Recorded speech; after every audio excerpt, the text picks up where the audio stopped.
next to me is Darwyn Cooke, who needs no introduction.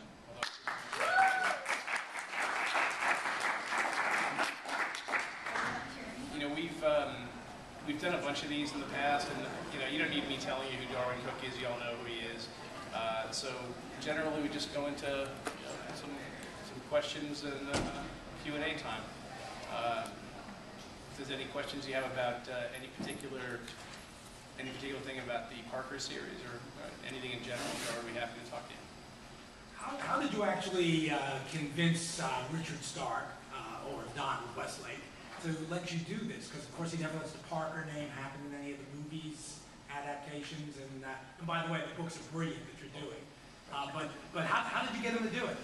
Well, actually, that's probably a question better suited to Scott, because I was the one who had the desire to do it, but Scott, I think, was the one who convinced Donald.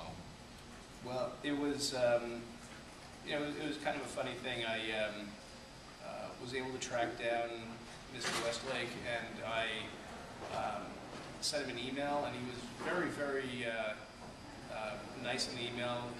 I had sent him some stuff that Darwyn had done. For years this has been a dream project for Darwyn. He'd done sort of some comp drawings of the character, some mock-ups for book covers, and so I sent those.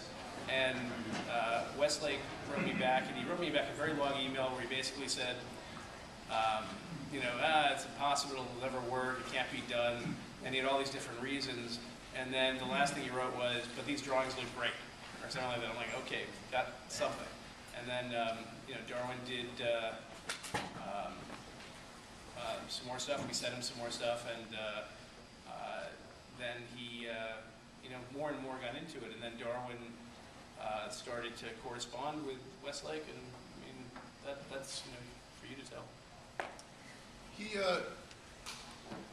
I don't think he really thought it was a wise idea, and I don't think he counted on us. And so yeah, we had to take him from a complete negative all the way to a point where he was happy to have the name even on the project. And a lot of it was just discussing it with him. And I think most writers are really wary of having their work adapted because of what happens to it when it gets adapted. And he's been through that a million times. And so he was very cagey about it up until one day when I explained to him that this would be a very easy job for me as a writer because I didn't think I had to write anything. All I had to do was edit what was there. And I told him that my intention was to use his dialogue and his prose, and I would only be writing when I had to bridge two scenes where we'd done an edit, and that it was most important to me that his words came across on the page. And I think that was the point at which he really got on board, because up until then I guess he thought, well, what are they going to do with my stuff? But I think he could see how sincere I was at that point. I'd like to think he did. And at that point he was fine with it. And he's a great guy, by the way. For the little I got to correspond with him, a wonderful guy. In the outfit, when you go through the series of different papers, how do you decide upon doing the different formats for the medium? That's a good question. For those not familiar, the second Parker book, The Outfit, its middle section details 4 or 5 robberies that are all somewhat different, but maybe a lot the same too. And that's the problem I encountered. As I was pulling that section of the book together, I realized how repetitive and boring it was going to start to seem, with 3 masked guys just breaking into a place to rob it over and over again.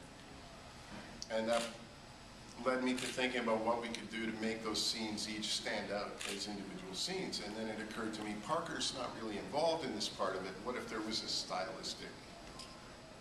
And then that just got more pronounced as I went. And we got to the point where we were doing like the Fred Flintstone stuff in the jacket robbery. And I can remember as I was executing it thinking, this is it.